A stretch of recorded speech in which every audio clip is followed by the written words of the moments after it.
Welcome to the forecast. To my right, we have Alex. Alex, how you doing?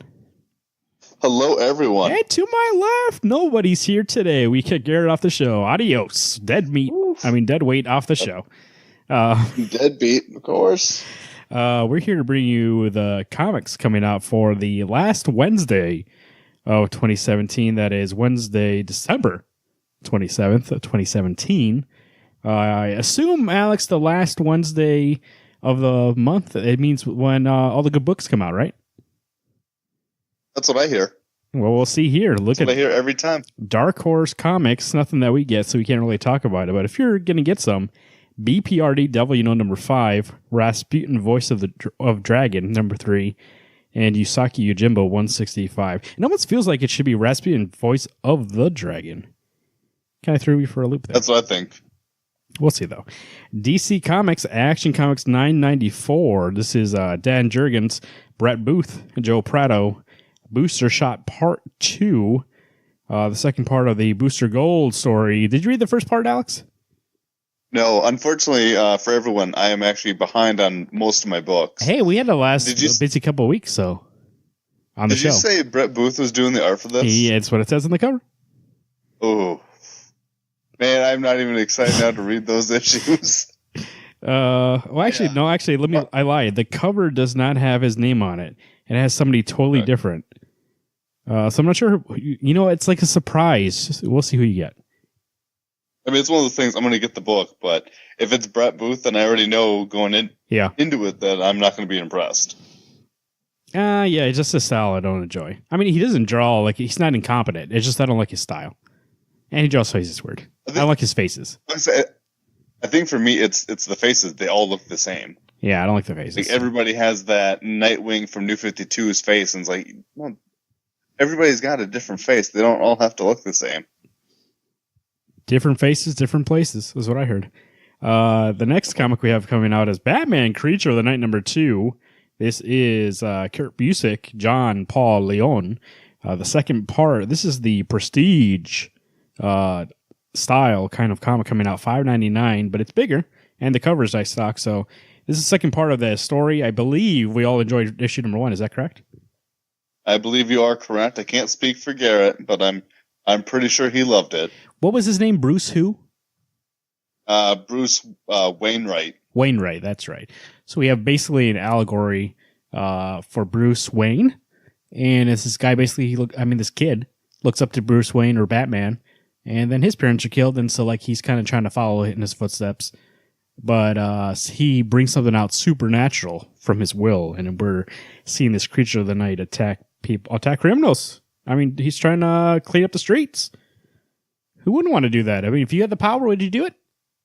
Of course. Yeah, of course. I would. You know what? I tell you what. If I had powers, I would definitely be a superhero.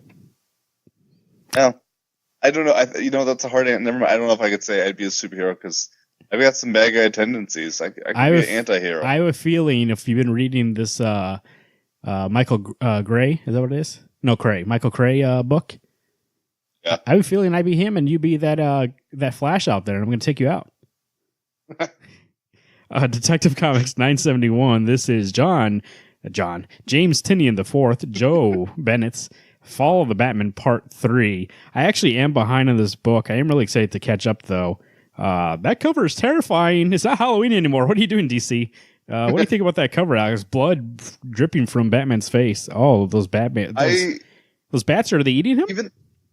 Even the last cover, they're kind of creepy. Right? It's one of those things I would. What? Oh no, go ahead. I was going to say even the last cover, if I remember correctly, there's a lot of red in these covers, and it's kind of eerie. And this is creepy looking. This big bloody picture of Bruce. I gotta take a closer look at it so I can feel that dread. Oh wow. From a distance, it doesn't look like as much blood, but that is a lot of blood. Hey, that variant cover is actually is the opposite. It's very looks pretty badass. He's got a big gun. Looks like I saw that one. That Manifold or Albuquerque, I think. So looking forward to Detective Comics. It's been a solid pick from Rebirth. So there's been little ups and downs, but I think it's been strong lately. So I think there's a guilty pleasure of mine when I do fall behind on books. Is that the nice thing with Rebirth is that you do get to read almost probably 2 or 3 issues by the time I go to catch up. That you get a whole arc, or you're getting just a lot of story, which is great. Yeah, and I think especially Detective, I think reads better in chunks anyway. So catch up when you can. I agree. Doomsday Clock number 2. This is Jeff Johns and Gary Frank. On this cover, we have Lex Luthor. DC and Watchmen characters collide at last. The story that began in DC Universe Rebirth number 1 comes to a thrilling and unexpected crescendo in the pages of this titanic 12-issue series. Oh, this is just telling you what the series is about. I thought it was going to... Oh, here you go. Lex Luthor pays the devil's bargain, and killer clowns trek through Gotham seeking a madman. What were your thoughts on issue 1? We really didn't talk about it on the show, actually, because we... what else? Oh, Thanksgiving was that week, so we didn't talk about it. Yep. Now, what do you think about Doomsday Clock so far? It's good. I think it's one of those things that Watchmen was not a... I've read it, but it's not a book that I'm like, oh man, it just is amazing. I have to read it once a year. It's one of those books I've only read once, and it's like, it's good. I enjoyed it, but it's not necessarily my cup of tea. There's a lot more pre-New 52, which is before my time in reading comics, that I'm following the story. It's just I'm not as amped as you and Garrett are. I have a feeling you're taking a shot at me, right? I'm just kidding. I think you're you and Garrett, aren't you? Well, you said I don't read it once a year, and I was like, because I do. And I was like, oh yeah, that was a shot at you. The Flash. I actually have been enjoying it a lot too. I mean, it has a lot of potential. That first issue was potential. I'm going to say anything about it. I'm excited to see where it goes, but it could very well not be great the rest of the time. And then I have one issue. I could be like, hey, that issue was good. I think the Mime character, what was his name? Just Mime? I think I really like those moments in the last comic, and I'm excited to see where those characters go. So we'll see. I'm not really that super excited to see them mix with DC characters. That's kind of like at the bottom of the list. I'm more excited just to see what kind of story can come out of here. New stuff, unique stuff like that. So Flash 37. This is Joshua Williamson and Scott McDaniel on art. A Cold Day in Hell Part 2. I'm behind on this also, but Garrett, excuse me. Alex, are you ahead of this? I am not ahead of this. It's a bad week for the forecast. We've been busy the last 3 weeks, so it's hard to catch up. That's the thing, is that in the last 3 weeks or 4 weeks of doing Wednesday Comics, we haven't necessarily been keeping caught up. We've been doing award season, so I feel bad for all of our listeners who are loyal to us. We're not doing our job by reading our books. Hey, I apologize. We had 3 shows come out last week, so like that's a lot of work. So I'd say we took a little Christmas break in a way. And now we're coming back, so I'm excited for these comics, though. They all look good. I am excited for these. I'm actually really excited just to do some binge reading. So when I can get caught off. I love being caught up, but I love getting to binge read. Do you have to catch up with Hal Jordan in the Green Lantern Corps number 35 from Robert Venditti and Jackson Hebert? Do I need to? Of course. Francis Manipool on the cover. Twilight of the Guardians, Part 3. You know what is the ironic thing about this? We got rid of the dead weight, and I think he's the only one caught up in this book. So, well, I believe so. If you see him on the streets, ask him how it is. Speaking of a new book, nobody was speaking about a new book, but I'll segue that way. Hawkman Found number 1. This is Jeff Lemire, Brian Hitch, and Liam Sharp on the cover. One of DC's greatest heroes is missing. No one has seen or heard from Carter Hall, a.k.a. Hawkman, in years. Reincarnated repeatedly since the dawn of humanity, Hawkman has spent his many lives uncovering history's most fantastic mysteries and now has become one himself. So here's the thing about this. It's a tie-in. I know this is a big tie-in for Metal. I'm not sure how important it is to the main story. And Hawkman with me is kind of just depends on what story it's about. But Jeff Lemire, do I give him the chance on this? I think I do. But that Brian Hitch art, I don't really enjoy Brian Hitch's art, so it's kind of like do I get it for the writer and not for the artist? What do you think, Alex? I'm biased in 2 ways. One, This has literally been 2017, the year of Jeff Lemire. And two, I want to get it for the fact that it is a tie-in. I think that Brian Hitch's art is actually going to probably be one of the better arts that he has. Like, this is one of the better issues that he will put out for the fact that it's a big to-do. It's a big issue to be a part of. So that's possible. Yeah. I don't think he's going to have just phoned it in. Yeah, I could be wrong. I could be totally speaking out of my ass. Hey, we can all. Well, I'm going to get it for Jeff Lemire, I think. Jeff's been solid. I'm curious to see how he does, because he had one story he had the bumper story in the DC Holiday Special, which was his first DC work in a while. But this is going to be like his official first DC issue that's come out for at least 3 years, I think 4 years. I'm not sure when was the last time he was with DC. It was a while ago. I remember the last time he was in Green Arrow. Yeah, Green Arrow. That was the last time. Green Arrow. That was at least 2 years ago, I think. Yeah. No, actually, it was when we first started the website. Yeah, about 2 years ago. So very well. I want to see how is he now. You're right. This is the year of Jeff Lemire. I think he's proved himself enough for this year that I can give him this one and be like, I'll take the chance on this for you. So I just convinced myself I'm going to get it. Boom. Commodity Challenge number 12. This is Gail Simone, Ryan Sook. There's a lot of people on here. Paul Levitz, Joe Prado, Frank Miller on the cover. There's a lot of people. Go and check this out. After the Out of the World end of the last issue, fan favorites Gail Simone and Ryan Sook bring us our hero's next adventure on the world of the great disaster. There's also an epilogue from Len Wein and Jose Luis Garcia Lopez. Oh, this is $4.99. This is the end. Alex, are you excited for the end, or are you just glad that it's over? I'm excited for the fact that it's got Gail Simone on it. I love her writing, but I'm actually more excited just to know that after 12 issues, I will finally be done and be able to be done with a book. So I'm just ready for this bad boy to wrap up and me to be able to read other things. Hey, it was a nice experiment. I mean, I do more of these DC. It just depended per issue and per writer per team. That Tom King story is one of the greatest ones of this whole run. There was also I agree that Tom King, the best issue actually. That one was great. Margaret Bennett's was great. Bill Willingham's was great, and there's one more I think that we all enjoyed. So, and the rest of them there were some that were okay, but there were some that were not really that great. So, but overall, I don't regret getting any of those issues. I was just like, hey, it is what it is. It's a nice thing though. I like DC doing this kind of stuff. Try it again. There'll become some issues that come out of it that's good, and we'll look forward to seeing those. Probably Tom King's, but Teen Titans, number 15. This is Peter J. Tomasi and Francis Manpool. Whoa, Francis Manpool art. I thought he was just doing the cover. Oh, here we go, buddy. Super Sons of Tomorrow, Part 3. I don't get this. You do.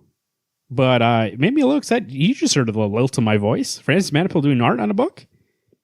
I would say that right there, that's a good reason to get this issue.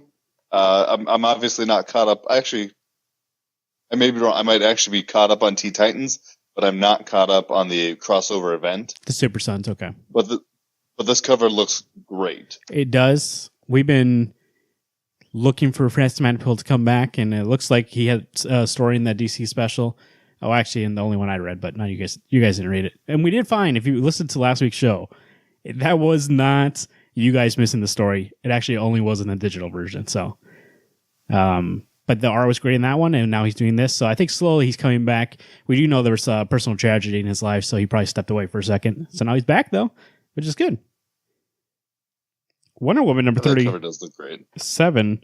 James Robinson, Jason Pies, Children of the Gods, Part 5. Part 5, Jesus. Is this the end? I don't think it's the end, though. There might be another part. How's this Wonder Woman arc going? We were just talking before the show started that I decided to sit this arc out after reading the first couple issues. It wasn't for me. Hey, Wonder Woman might not be for me anymore if the next arc's the same way.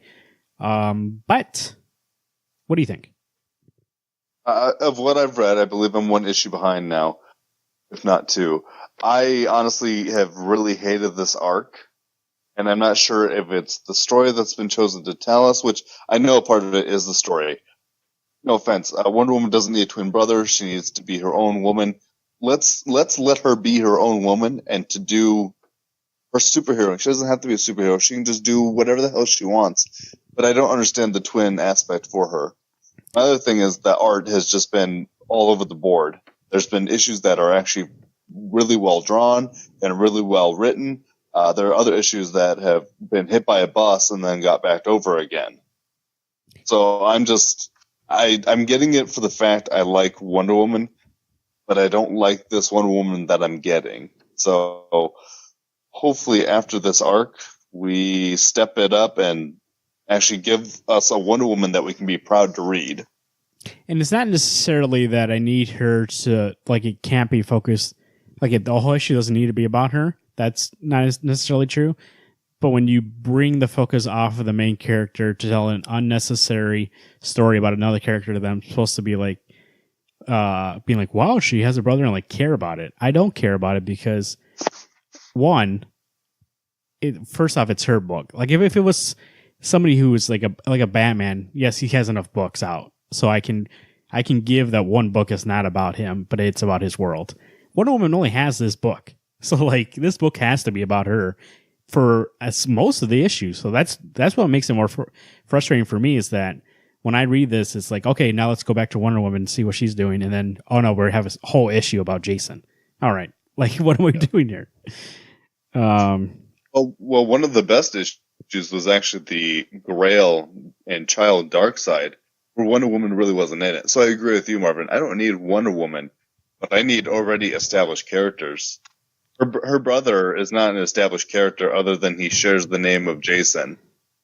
I could give two shits about him. I mean, he's an established character outside this universe, yes, like in mythology. But it would be like when, do you remember that issue or that arc of Batman when they thought his brother came back, Thomas? Was it Thomas? Yes.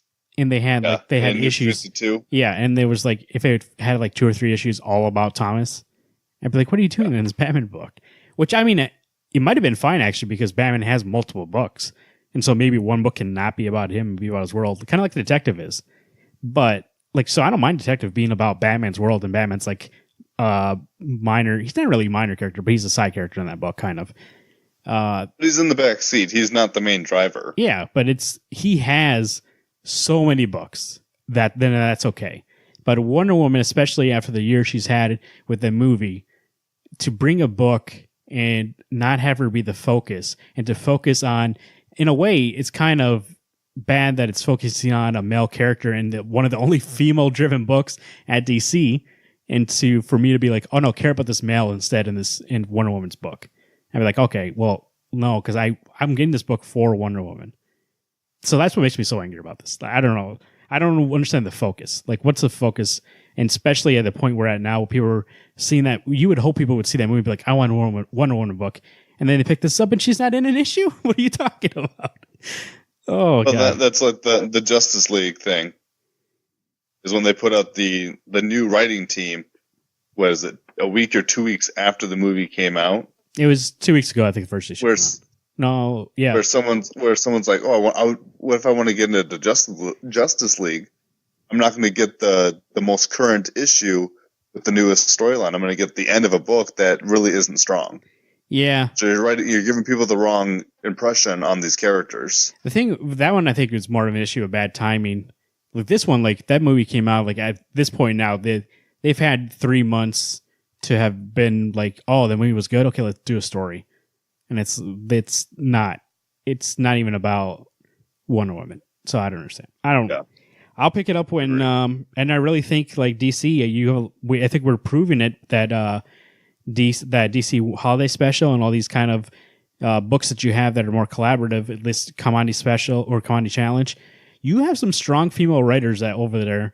Why are none of them writing your only female-driven book? You have Shay did for a while, and then she got bumped for James Robinson. But then you also have like Margaret Bennett. You have people like Gail Simone could come back and write it. She's writing that Wonder Woman Conan book. And I understand why it's like, and I like James Robinson, but it's like, he's not somebody who you're like, oh, we're bringing in somebody new. it's like a safe choice. And like I said, I like James Robinson, but it's a safe choice to put somebody on a book to buy time or do something. Like take a chance with a new female writer and do something where Wonder Woman is the focus of that book, because that's what that book really needs. It doesn't need to tell a story about Jason, and then people like me that love Wonder Woman don't pick up that book, and then that book has bad sales, and then you're like, oh, look, nobody wants to read Wonder Woman. No, I do. It's just you're not putting it out. I don't know why I'm so angry about this, but I am. Image Comics, here we go. Bonehead #1. You know why? Because I really like that. I really like Wonder Woman. I understand why she's not in that book. Brian Hill. Ronald Marcellus. This is The Mask is Who You Are, is what the arc's called. Bonehead. In the near future, a sprawling Megalopolis sees the rise of boneheads, parkour gangs that use neural-linked helmets to augment their abilities and live for the thrill of physical risk. As a gang war threatens to tear the city apart, a mysterious bonehead rises. A man with no past that may be the key to saving the city's future. This is from the writer Postal, which is one of Garrett's favorite books.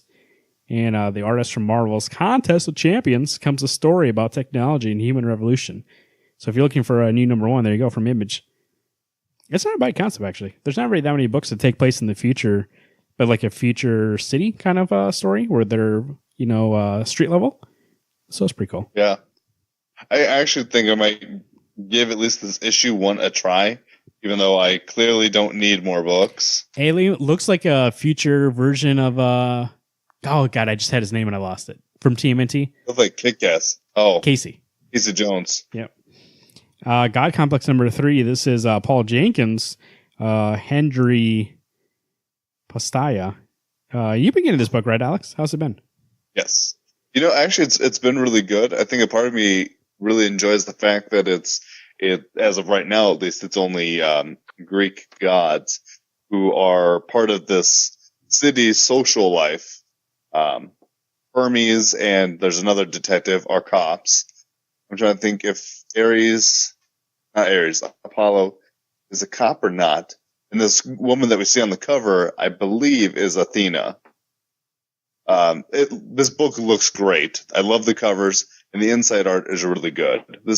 Garrett would say much more fluent and beautiful words for this book.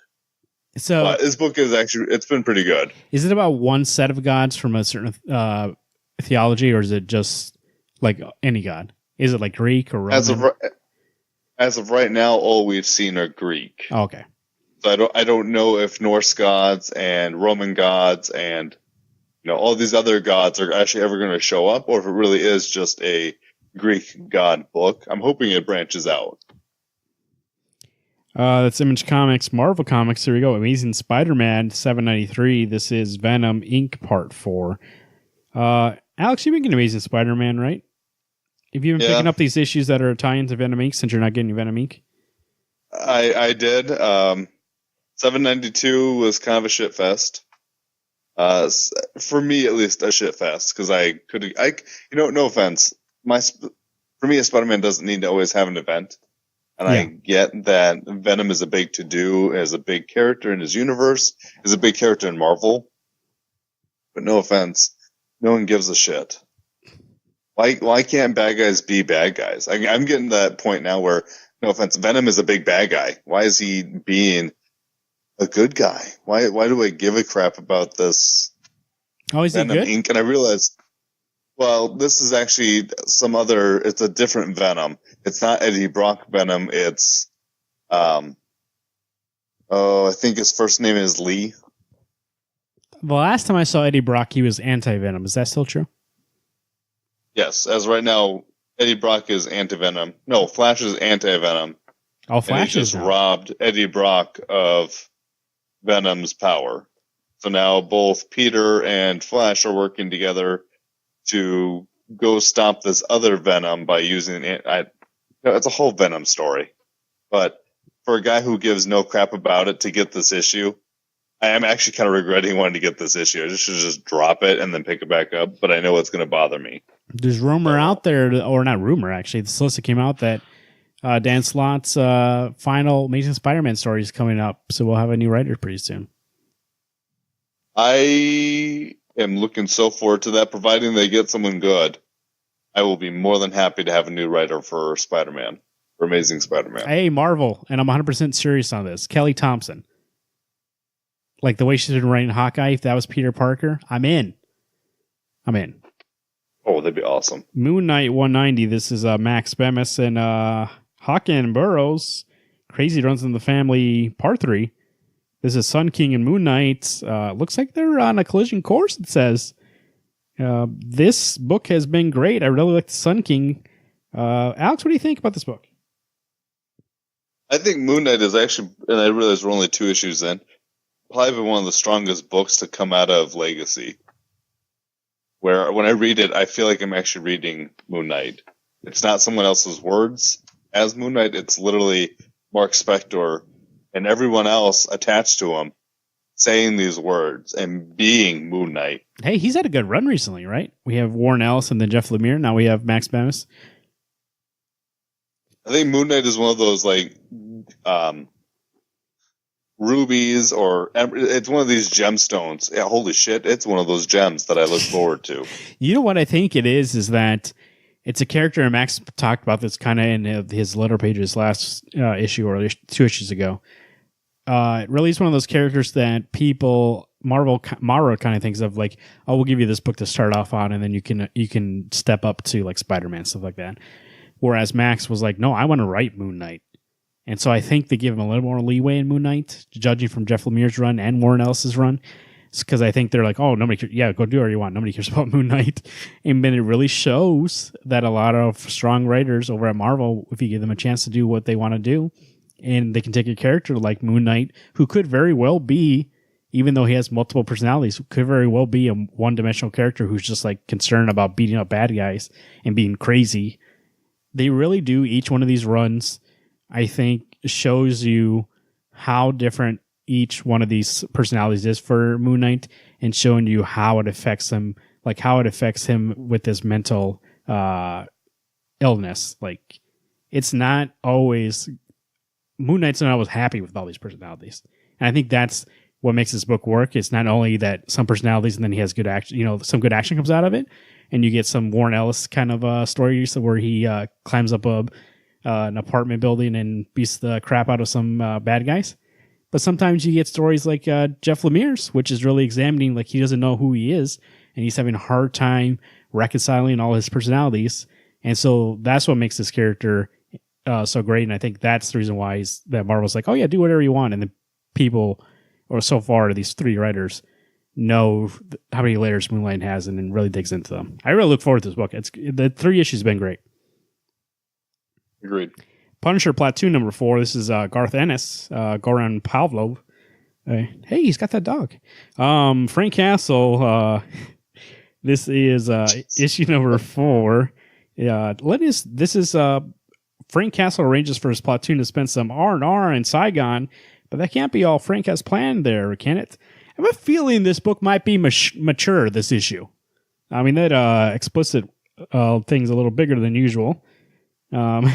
What do you think, Alex? This book has been pretty great. I actually enjoyed this book. Do you agree you think it's going to be explicit? Oh, God, yes. First off, they're going to Saigon. When you said Saigon, the only thing that came to mind was Die Hard, when the 2 FBI agents are talking about, remember that time in Saigon? Anyway, this is one of those books that I got into it expecting it to be more Punisher-ish. It's honestly just it's a Frank Castle book, and how he did his job and how he led these men in Vietnam. Yeah, Vietnam, right? Yes. I have to admit, I really enjoy it.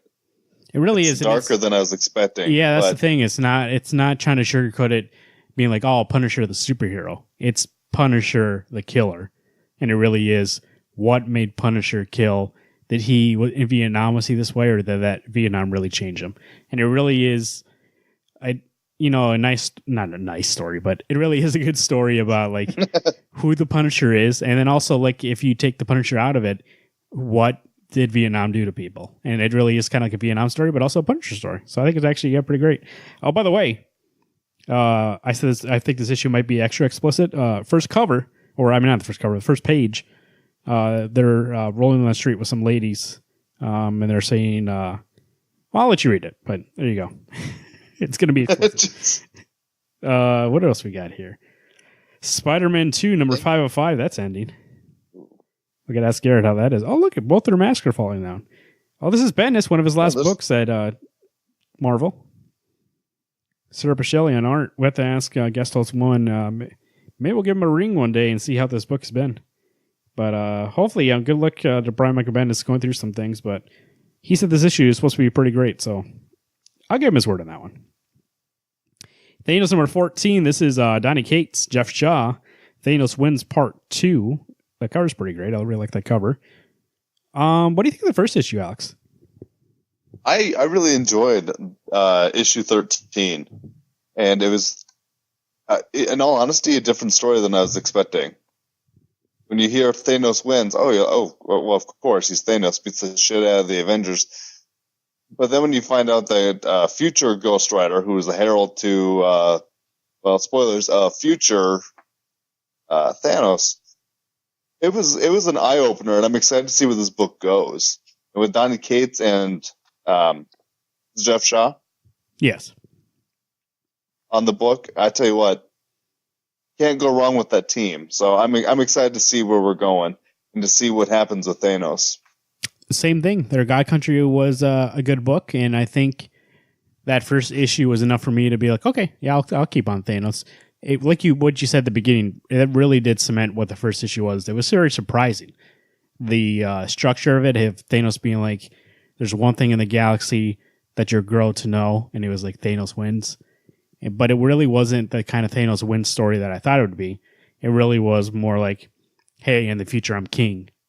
Now figure out how I became king. So I really am looking forward to this. So, and the arts, Jeff Shaw's arts is amazing.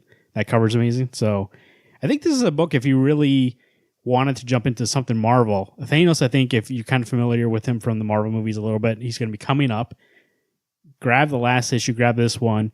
I think this might be a good one to jump on, and you can get to know Thanos a little bit before he shows up in that movie and kills probably everybody. Who knows? Thanos wins. Do you think, is Garrett going to get this book? I don't know if he actually got it or if he just talked about getting it. Well, he wanted more Ghost Rider, and he's got to put his money where his mouth is. If he wants more Ghost Rider, he's got to get every single book that guy's in. Which means this you hear one. That challenge, Garrett? In Spirits of Vengeance, is that what it's called? Yes. I don't know what it's called. That's Marvel Comics. Boom Studios. Here we go. Go Power Rangers number 5. This is Ryan Parat and Dan Mora. Oh, it is Dan Mora. How's the Go Power Rangers been, Alex? It's I know this is a Garrett question because Garrett would just be drooling over this book. It's good, but for me, Dan Mora is really the only reason I'm still getting it is that he does the inside art and it does look phenomenal. But otherwise, I'm a fan of Power Rangers, but in all honesty, every time even Go Power Rangers makes me think of the 90s. Just right out 90s. And really, it's just Power Rangers hanging out. I mean, just them outside of the suits. Kinda. It's a lot more character building, which is great. It's not always them fighting. It's them being Jason and Kimberly and Zach dealing with being in school. How do you not tell everybody, by the way, I'm a Power Ranger? How do you fight crime or fight the putties without transforming or without being too powerful? So it is a good story. It's a great idea to see these kids' lives as the kids and not always as the Power Rangers. Do they ever say or mention, hey guys, why do we wear the same colors as our Power Rangers? You think somebody's going to catch on eventually that Kimberly always wears pink, Jason always wears red? I think in the book they're actually a little bit more discreet. Yeah, they may wear blue if they're Billy, but it's not a whole big sheet of blue. It's actually, I wear blue as a little outline of color. But in that TV show, that's probably the worst thing is they are all solid colors. Yeah, and they run behind a tree, but there's still people around them. They're like, all right, let's talk to our watches now. It's like, all right, there's still people there. If I was next to that tree, I'd be like, what's these guys do? Oh, look at they're talking to your watches. That's not available in 1994. What's your pick for this week, Alex? What book are you looking forward to the most? You know, that's a hard question to ask. I don't know if there's a big book. There's a lot of stuff coming out, but there's not just one book that steps out at me going, yeah, I'm excited to read this. I think being I'm forced to pick, in all honesty, it's probably going to be Hawkman Found #1 by Jeff Lemire. It's a good choice. I was going to go Doomsday Clock, but I feel like that's the obvious answer. So you know what? I'm going to go with Moon Knight. Moon Knight number 190. I'm really looking forward to that book. I want to see the confrontation with Sun King. I have a feeling, judging from how the first 2 issues went, it's not going to go the way I think it will. So looking forward to Moon Knight. We'll see how that goes. And you're looking forward to Hawkman Found. Jeff Lemire, like you said, been on a roll. I'm looking forward to that too. We'll see how it goes. Alex, how's the weather looking? I just almost asked you about the roads. You know what? I'm taking over road duty tonight. But how's the weather looking? That weather is looking fucking frosty. You heard it here first. It is so freaking chilly that instead of your balls sticking to your thighs, your balls are going to be your ovaries if you're a dude. So wear some warm long johns to keep you warm. Wear that coat because it is cold. But you know what might keep you warm? Reading some books in front of that fireplace. That's what I do when I get chilly. I read. Warms up my brain, warms up the rest of me. You know, the roads seem okay, especially if you're in the upper Midwest, but you got to watch out. Every once in a while, you might take a corner and you might turn to Tokyo Drift out there. You might become the DK. That's the Drift King. But you know what? Practice makes perfect. So if you want to be the DK, go ahead and take those turns quickly. But take them quickly into the comic book shop and park outside. And if you do that at Rainbow Comics tomorrow, you might see these two filming The Gauntlet, Wednesday Comics brand new show where we give them the 6 gems of the week and tell you what to pick up. Garrett's not on the show tonight, but he will be on The Gauntlet, I'm assuming. You know it. I've got confirmation. So he will be at the shop with me tomorrow. Make sure to find us on Facebook.com/Wednesday Comics Podcast to watch that, or on our YouTube page. Search for Wednesday Comics. Great. Looks like some gems. You'll talk about it tomorrow, like I said. But I am looking forward to those comics. Make sure you go back, like we were talking about. We've been busy the last couple of weeks. If you missed any of our best of shows, those are the last 3 weeks. And then also, we had a special episode come out just this last Sunday, Christmas Eve, where we did a little show called Back Matter, where we didn't talk about comics at all. Actually, for like a second. But it mainly is in the back of comics. They tell you who they are and a little bit about themselves. That's what we're doing too. Back Matter, where we talk about Christmas, movies, food, and the Christmas spirit. That is not the spirit of vengeance. That is not Ghost Rider. That instead is Father Christmas. For Wednesday Comics, I've been Marvin. I have been your weatherman, Alex. And Garrett is, of course, missing. But what you can do is stay warm, keep cuddled, and keep reading those books.